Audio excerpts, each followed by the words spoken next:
Shalom Bapak Ibu yang kekasih dalam Tuhan. Saat ini kita mau belajar tentang firman Tuhan. Sebelum kita sama-sama mendengarkan firman Tuhan, mari kita berdoa. Terima kasih Tuhan Yesus untuk setiap kebaikan Tuhan yang boleh dapat kami alami hingga pada hari ini. Kami bersyukur dan berterima kasih kalau kami masih diberikan kesempatan untuk sama-sama belajar tentang firman-Mu. Biar Tuhan, setiap firman-Mu ini Tuhan, bisa menguatkan setiap hati kami, persiapan hati kami untuk menerima setiap firman-Mu, agar firman-Mu ini Tuhan boleh menjadi kekuatan buat semua orang yang mendengarkan video ini ya Bapa. Terima kasih Bapa, di dalam nama Tuhan Yesus Kristus kami berdoa dan bersyukur padamu. Haleluya, haleluya, amin.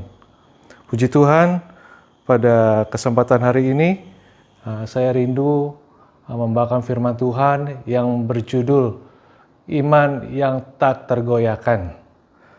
Berapa banyak di antara kita yang percaya bahwa Yesus itu ada?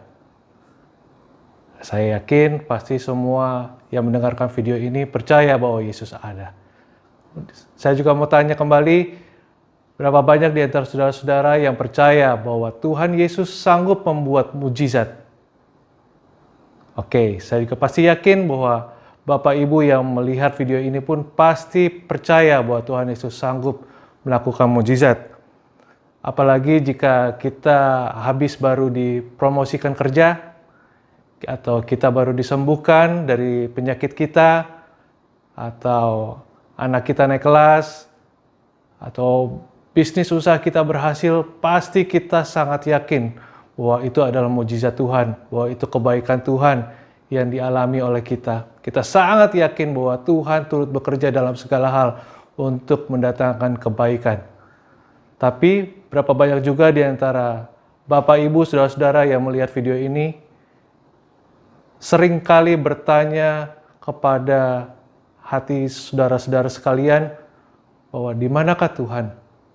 Ketika kita mengalami masalah yang sepertinya nggak pernah ada ujungnya, nggak pernah ada jawabannya, ketika kita mengalami sakit penyakit yang tidak kunjung sembuh, ketika kita di PHK dari pekerjaan kita, ketika bisnis-bisnis kita mungkin tutup, bisnis-bisnis kita mungkin bangkrut, atau mungkin kita baru ditipu oleh orang, ataukah di saat apa yang kita rindukan, apa yang kita inginkan untuk memiliki seorang anak tidak pernah dijawab oleh Tuhan. Lalu kita bertanya kepada diri kita sendiri, apakah Tuhan benar ada? Kalau Tuhan benar ada, kenapa setiap doa-doa kita nggak dijawab? Kenapa setiap pergumulan kita kok sepertinya Tuhan tidak menjawab? Iman kita terkadang menjadi goyah ketika kita tidak mendapatkan jawaban-jawaban dari Tuhan.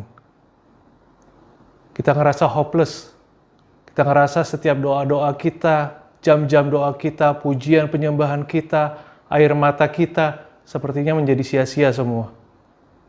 Oleh sebab itu, kita sama-sama mau belajar bagaimana kita memiliki iman. Bukan sekedar memiliki iman, tapi iman yang tak tergoyahkan. Iman yang kuat. Kita sama-sama membaca sebuah ayat yang menguatkan saya ketika 3-4 bulan lalu saya mengalami masalah. Tuhan mengingatkan ayat ini terus. Sepertinya setiap kali saya nonton khotbah, saya ikuti ibadah, sepertinya ayat ini terus yang keluar. Kita sama-sama belajar. Di Matius 14 ayat 22 sampai 20 sampai ke 33. Matius 14 ayat 22 sampai ke 33. Ayat 22, sesudah itu Yesus segera memerintahkan murid-muridnya naik ke perahu dan mendahuluinya ke seberang. Sementara itu ia menyuruh orang banyak pulang. Dan setelah orang banyak itu disuruhnya pulang, Yesus naik ke atas bukit untuk berdoa seorang diri. Ketika hari sudah malam, ia sendirian di situ. Perahu murid-muridnya sudah berapa mil jauhnya dari pantai dan diombang-ambingkan gelombang karena angin sakal. Kira-kira jam 3 malam, datanglah Yesus kepada mereka berjalan di atas air. Ketika murid-muridnya melihat dia berjalan di atas air, mereka terkejut dan berseru, "Itu hantu!" lalu berteriak-teriak karena takut. Tetapi segera Yesus berkata kepada mereka, "Tenanglah, aku ini, jangan takut." Lalu Petrus berseru dan menjawab dia, "Tuhan, apabila Engkau itu, suruhlah aku datang kepadamu, berjalan di atas air." Kata Yesus, "Datanglah." Maka Petrus pun turun dari perahu dan berjalan di atas air mendapatkan Yesus. Tetapi ketika dirasanya tiupan angin, takutlah ia dan mulai tenggelam lalu berteriak, "Tuhan, tolonglah aku." Segera Yesus mengulurkan tangannya, memegang dia dan berkata, "Hai orang yang kurang percaya, mengapa engkau bimbang?" Lalu mereka naik ke perahu dan angin pun redalah. Dan orang-orang yang ada di perahu menyembah dia, katanya, "Sesungguhnya engkau anak Allah." Dalam cerita tersebut, sebetulnya latar belakangnya Yesus ini baru saja mengadakan mukjizat tentang 5 roti dan 2 ikan. Saya pernah mengkhotbahkan tentang mukjizat Tuhan 5 roti dan 2 ikan ini. Jadi murid-muridnya ini baru saja melihat bahwa mukjizat Tuhan bisa merubah 5 roti dan 2 ikan untuk kasih makan ribuan orang. Namun Yesus sengaja menyuruh murid-muridnya untuk bertolak sendiri. Yesus tidak bersama-sama dengan mereka. Tapi apakah Yesus tahu kalau ketika mereka bertolak sendiri, menggunakan perahu sendiri di tengah-tengah laut, apakah Yesus tahu bahwa akan terjadi angin sakal? Saya percaya Yesus sangat tahu, tapi Yesus sengaja menyuruh mereka pergi sendiri. Yesus tidak mendampinginya. Yesus ingin tahu seberapa besar iman mereka ketika Yesus tidak ada bersama-sama dengan mereka. Padahal mereka sudah mengikuti Yesus sekian lama dan melihat mujizat-mujizat Tuhan yang Yesus lakukan terjadi. Yesus sengaja. Mereka mau lihat apakah iman mereka kuat. Nah, untuk memiliki iman yang kuat dan tak tergoyahkan, kita mau belajar sama-sama ada 4 poin. Poin yang pertama, untuk memiliki iman yang kuat dan tak tergoyahkan, kita harus tahu bahwa poin yang pertama, Tuhan itu ada. Yes, Tuhan itu ada. Mungkin kita sama-sama percaya bahwa Tuhan itu ada. Dan dari kecil mungkin yang kita sebagai orang Kristen, kita tahu bahwa ada Tuhan Yesus.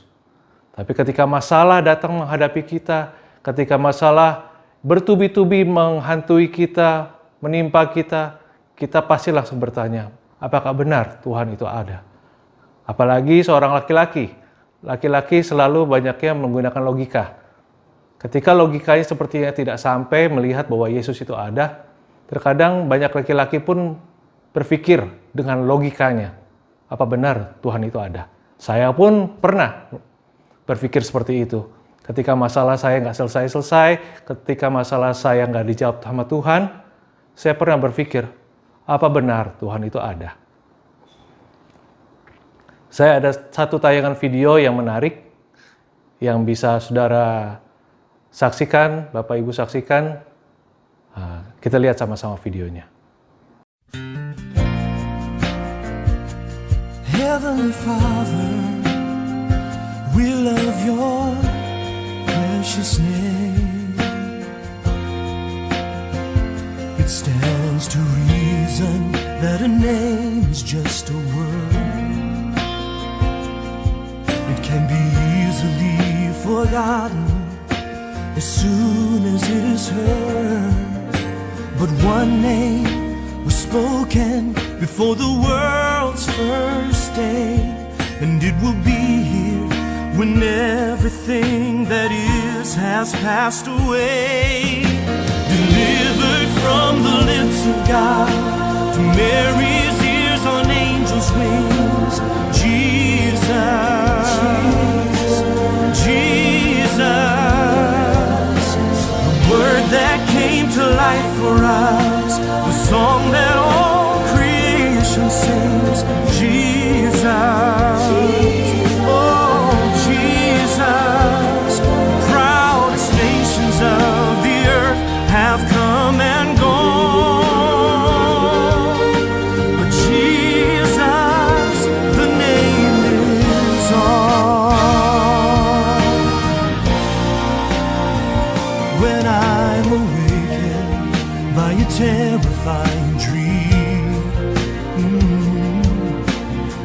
desperation reaches out and clutches me when I'm so afraid that I don't even know how to pray. I simply speak it and I feel it, and it chases fear away.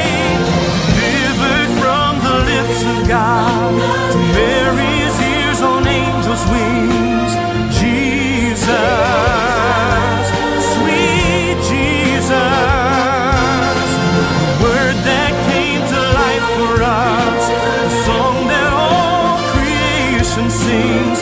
Jesus, oh Jesus, the proudest nations of the earth have come and gone. Jesus, the name lives on. Eternal hope and promise, the ever-breaking dawn. When time itself is over, the name lives on and on. From the lips of God to Mary's ears on angels' wings. Jesus,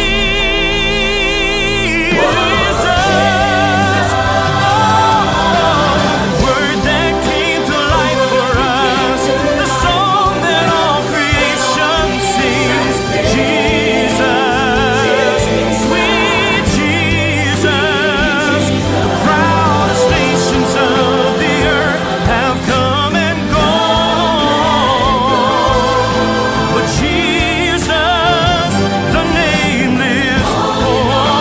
The proudest nations of the earth have come and gone. But Jesus, the name lives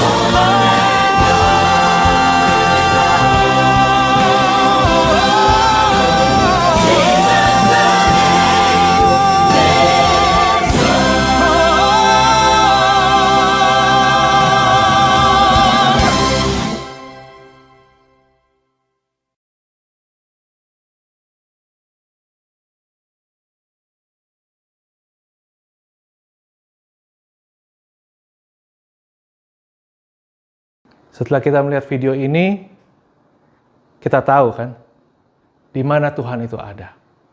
Mungkin kitanya yang nggak bisa melihat. Kitanya yang tidak pernah merasakan. Padahal Tuhan itu ada. Ketika Anda makan, Tuhan ada di sebelah Anda. Ketika kita mungkin lagi berjalan di tengah-tengah kegelapan, lagi sendirian, Tuhan juga ada. Ketika kita rasanya putus asa, kita menangis, Tuhan itu sebetulnya ada di sebelah kita. Tuhan itu sedang membelai kita. Apakah Tuhan tahu ketika kita berdoa, namun Tuhan gak jawab-jawab? Tuhan tahu. Tuhan ada di sebelah. Tuhan ada di depan Anda. Mendengarkan. Percayalah bahwa ilustrasi video yang Bapak Ibu lihat tadi, memang seperti itulah Tuhan. Tuhan itu maha hadir di antara kita, jemaat-jemaat Tuhan, anak-anak Tuhan. Tuhan itu ada, bahkan ketika kita pun sepertinya tidak ada orang yang peduli dengan kita. Yes, Tuhan ada di situ juga. Kemana kita pergi, kemana kita berjalan, Tuhan ada bersama dengan kita. Bahkan hati-hati juga, ketika kita melakukan dosa pun, Tuhan ada di situ. Dan kita harusnya malu ketika kita melakukan dosa, dan Tuhan ternyata ada di sebelah kita. Dalam Matius 14 ayat 27 sampai 28 dikatakan, ketika Yesus berkata, "Aku ini, janganlah takut." Petrus mulai mengenali suara Yesus. Lalu ia meyakini dengan bertanya, "Jika engkau Yesus?" Jika engkau Yesus. Berarti Petrus merasakan ada kehadiran Tuhan. Yesus percaya jika ada Tuhan bersama-sama dengan dia saat itu, akan ada mujizat. Makanya dia bilang, ajaklah aku untuk aku berjalan di atas air. Kenapa Petrus bisa mengatakan itu kepada Yesus? Karena Petrus tahu bahwa Tuhan sudah ada bersama-sama dengan dia. Ketika kita merasa bahwa Tuhan Yesus benar-benar ada bersama-sama dengan kita, di sebelah kita, kita benar-benar jadi bangkit iman kita. Iman kita jadi kuat ketika kita benar-benar tahu Tuhan itu selalu ada. Tuhan itu nggak pernah meninggalkan kita. Tuhan itu nggak mau meninggalkan kita. Terkadang kita yang sering meninggalkan Tuhan. Tuhan itu sedih kalau kita pun mengalami masalah. Karena Yesus adalah Bapa yang baik. Yang kedua, bagaimana kita memiliki iman yang kuat dan tak tergoyahkan. Yang kedua adalah mengetahui sifatnya. Sifat Tuhan. Bagaimana kita mengetahui sifat Tuhan? Tentunya kita harus bergaul erat dengan Tuhan. Harus sering berkomunikasi dengan Tuhan. Dengan apa? Pastinya dengan doa. Doa di setiap saat. Di saat kita senang maupun di saat kita susah. Terkadang banyak orang yang udah senang lupa Tuhan. Adapun juga orang yang mengalami masalah, doanya nggak dijawab-jawab, sudah. Akhirnya putus asa dan melupakan Tuhan. Tapi kita harus mengetahui sifatnya Tuhan. Bergaul erat sama Tuhan. Sama seperti murid-muridnya. Apalagi Petrus. Petrus itu bergaul erat sama Tuhan. Dia dekat sekali sama Yesus. Dia tahu sikap dan kebiasaan Yesus. Bagaimana cara-caranya Yesus melakukan mujizat. Bagaimana Yesus menangani masalah-masalah yang menghampirinya.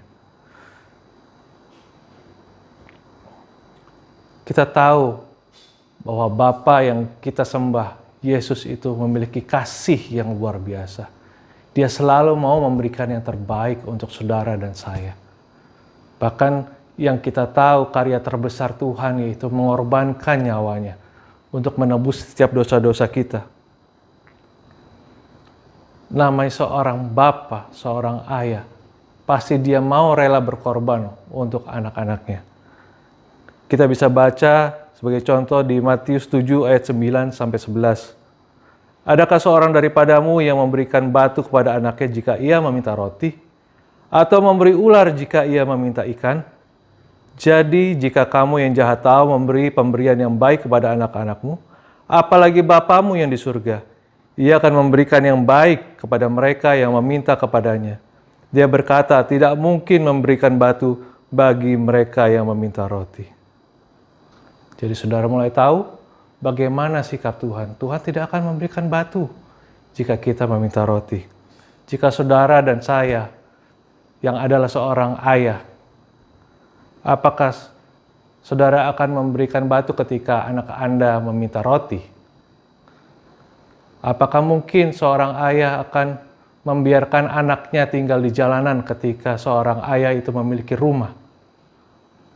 Apakah mungkin seorang ayah akan membiarkan anaknya berjalan hujan-hujanan ketika seorang ayah memiliki kendaraan, memiliki mobil untuk bisa mengantarnya?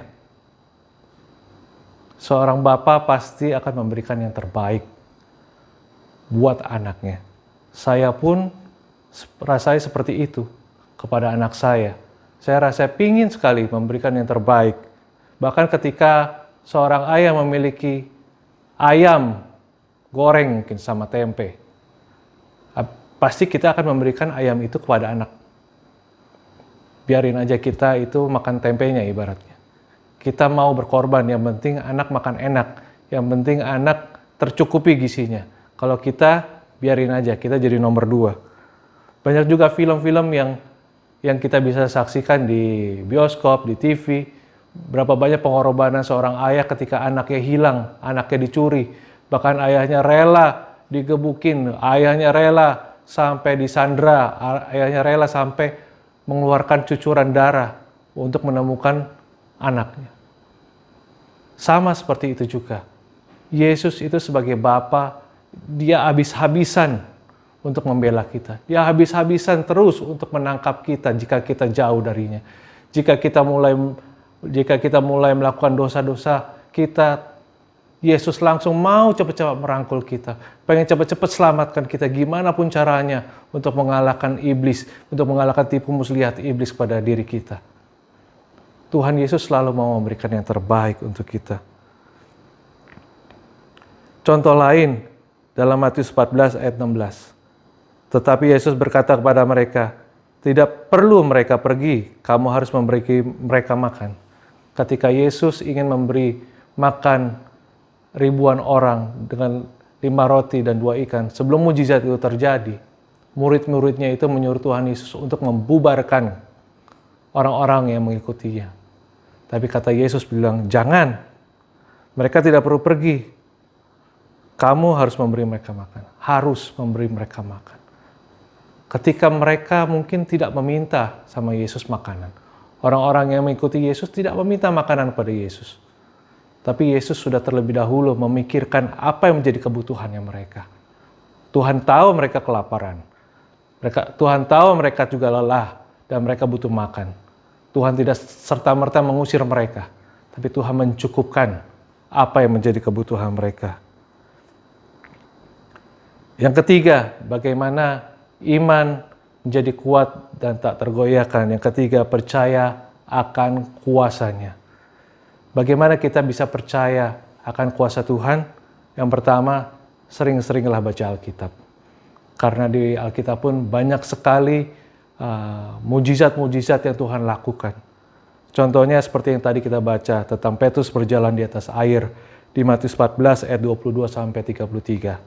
Ada lagi kisah tentang wanita pendarahan yang 12 tahun wanita pendarahan di Markus 5 ayat 25 sampai 34. Ada lagi tentang perwira Kapernaum di Matius 8 ayat 5 sampai 13 yang Tuhan katakan besar sekali imanmu.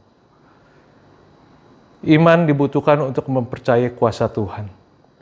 Ada iman yang kecil seperti imannya Petrus yang Tuhan katakan bahwa imannya Petrus itu kecil. Imannya nggak bertahan lama. Dia tahu ketika itu Tuhan sudah ada. Dia tahu bahwa Yesus itu bisa membuat mujizat. Dia percaya, makanya dia melangkah untuk berjalan di atas air. Namun, baru selangkah 2 langkah, ketika dia lihat kanan kiri, lihat gelombang lagi, lihat angin lagi, dia langsung tidak percaya lagi. Dia langsung bimbang lagi. Oleh sebab itu, dia jatuh ke dalam air. Iman yang seperti ini banyak yang kita alami juga sama. Berapa banyak di antara kita memiliki iman yang nggak bisa bertahan dengan lama. Ketika kita mendengar firman Tuhan, rasanya kayaknya iman kita dibangkitkan oleh khotbah-khotbah firman Tuhan. Mungkin atau ketika kita ikut komsel, atau ketika kita mendengarkan khotbah-khotbah, seperti iman kita kayak dibakar. Ketika kita didoakan oleh seorang pendeta, rasanya iman kita berapi-api, kita percaya bahwa Yesus itu Tuhan, Yesus itu sanggup mengubahkan hidup kita, Tuhan Yesus sanggup menolong hidup kita. Tapi ketika 1 minggu, 2 minggu, 1 bulan, doa kita nggak dijawab, langsung kita bimbang lagi. Dan kita langsung bertanya lagi, Tuhan, apakah Engkau ada? Tuhan, apakah Engkau mendengar? Sama seperti Petrus. Dia tahu Tuhan ada. Dia tahu Tuhan itu bisa melakukan mujizat. Dia tahu sifatnya Tuhan. Tapi ketika gelombang badai hidup menghampirinya, dia langsung bimbang lagi. Namun ada iman yang kuat, yaitulah iman yang percaya. Meskipun, iman yang kuat adalah iman yang meskipun. Artinya kita tetap percaya pada Tuhan, kita percaya bahwa Tuhan Yesus pasti menolong kita nggak pernah curiga bahwa Tuhan akan membiarkan kita seperti ini terus. Meskipun doa-doa kita belum dijawab, Tuhan pasti akan menolong kita. Mengapa Tuhan mengibaratkan iman sebiji sesawi? Iman biji sesawi itu sangat kecil. Biji sesawi itu kecil, tapi biji sesawi itu kokoh, kuat. Jika kita punya biji sesawi, kita lempar, gak akan pecah. Bahkan ketika kita misalkan naik ke lantai 30, kita jatuhkan biji sesawi itu ke bawah, gak akan pecah juga. Artinya apa? Ketika kita memiliki iman yang kecil saja, tapi iman itu bisa bertahan, tidak bimbang, tidak ragu sedikit pun, maka mujizat itu bisa terjadi dalam hidup Bapak, Ibu, dan Saudara. Iman adalah bahan utama terjadinya mujizat. Saya katakan sekali lagi, iman merupakan bahan utama terjadinya mujizat. Mujizat tidak dapat terjadi kalau bahannya iman itu nggak ada. Dalam Lukas 18 ayat 8b dikatakan, akan tetapi jika anak manusia itu datang, adakah ia mendapati iman di bumi? Yang Tuhan cari adalah apa? Iman saudara, bapak dan ibu yang mendengarkan video ini. Yang Tuhan cari adalah iman. Karena ketika kita memiliki iman, mujizat itu baru bisa terjadi. Tetapi ketika kita tidak memiliki iman, mujizat itu tidak akan pernah terjadi. Sama seperti seorang koki hebat. Dia jago masak steak yang enak. Dia terkenal sekali, mungkin dia bisa mendapatkan Michelin star dari makanan steaknya. Tapi ketika dia disuruh masak dan bahan steaknya atau dagingnya itu nggak ada, apakah bisa dikatakan dia hebat? Apakah bisa dikatakan bahwa akan bisa kita cicipin makanan steak yang hebat? Sejago-jagonya chef itu memasak steak, tapi kalau bahannya itu tidak ada, gak akan bisa terjadi, gak akan ada steak yang enak. Sama seperti Tuhan Yesus. Sehebat-hebatnya Yesus membuat mujizat, seingin-inginnya Yesus melakukan secepatnya mujizat itu kepada saudara dan saya. Tapi ketika iman kita masih belum bulat, ketika iman kita baru selangkah dua langkah kita ragu, maka mujizat itu nggak akan bisa terjadi kepada Bapak, Ibu, dan Saudara. Tuhan melihat iman kita. Mari sama-sama kita siapkan iman kita. Iman yang teguh, iman yang kuat, iman yang tak tergoyahkan. Poin keempat yang terakhir, bagaimana kita memiliki iman yang kuat dan tak tergoyahkan, yaitu yakin waktunya Tuhan pasti tepat. Bagaimana dan kapan kita suka bertanya, Tuhan menjawab doa-doa kita. Yang pertama, Tuhan pasti melihat pertumbuhan iman kita. Tuhan melihat seberapa besar iman kita, seberapa bertumbuh iman kita, seberapa dewasa iman kita. Tidak mungkin Tuhan memberikan hal yang besar kepada saudara jika saudara hanya memiliki iman yang kecil. Sama ketika saudara mungkin memiliki anak umur 5 tahun, saudara tidak akan memberikan mobil untuk dia menyetir mobil. Membelikan sebuah mobil untuk dia kendari setiap hari. Karena anak kita masih belum cukup umur pertama. Kedua, kakinya nggak nyampe untuk bisa nyetir mobil. Ketiga, nggak bisa dia punya SIM. Sama seperti Yesus. Ketika iman kita mungkin Tuhan lihat usianya masih di bawah. Dan apa yang kita minta itu melebihi kapasitas iman kita. Tentunya Tuhan nggak akan jawab saat itu. Mungkin Tuhan akan jawabnya nanti. Mungkin saudara, jika saudara punya uang, dan anak saudara mungkin sudah 17 tahun, udah dapat SIM, udah bisa mengemudi, mungkin saudara akan membelikan mobil itu. Tapi ketika anak itu masih berusia 5 tahun, tidak mungkin saudara memberikan mobil itu kepada anak Anda. Jadi waktu Tuhan itu pasti yang terbaik. Waktu Tuhan itu pasti tepat. Saat menunggu waktunya Tuhan, dibutuhkan iman dan pengharapan. Dalam Ibrani 6 ayat 19, pengharapan itu adalah sauh yang kuat dan aman bagi jiwa kita, yang telah dilabuhkan sebagai ke belakang tabir. Iman itu memiliki pengharapan. Dan ketika kita menunggu waktu Tuhan, kita harus memiliki pengharapan yang penuh. Pengharapan itu sebagai sauh yang kuat. Ketika kapal bersandar di pulau ataupun di dermaga, dia akan menurunkan jangkarnya atau sauhnya, supaya kapal itu tidak tergoyahkan ketika ada gelombang, ketika ada badai, kapal itu tidak akan terbawa, tapi kapal itu tetap ada di situ. Kita harus memiliki iman dan pengharapan kepada Tuhan. Ketika murid-muridnya menghadapi badai pasti di hati mereka itu waktu pas di kapal, ya coba Tuhan Yesus ada di sini ya. Pasti mereka akan lebih tenang. Mereka mengharapkan adanya Yesus di kapal itu. Saat Tuhan mendatangi murid-muridnya, ketika jam 3 pagi Tuhan Yesus datang di atas air, apakah kapal itu sudah tenggelam? Apakah salah satu murid-muridnya ada yang mati, terjebur di lautan dan terbawa oleh angin, oleh ombak? Tidak.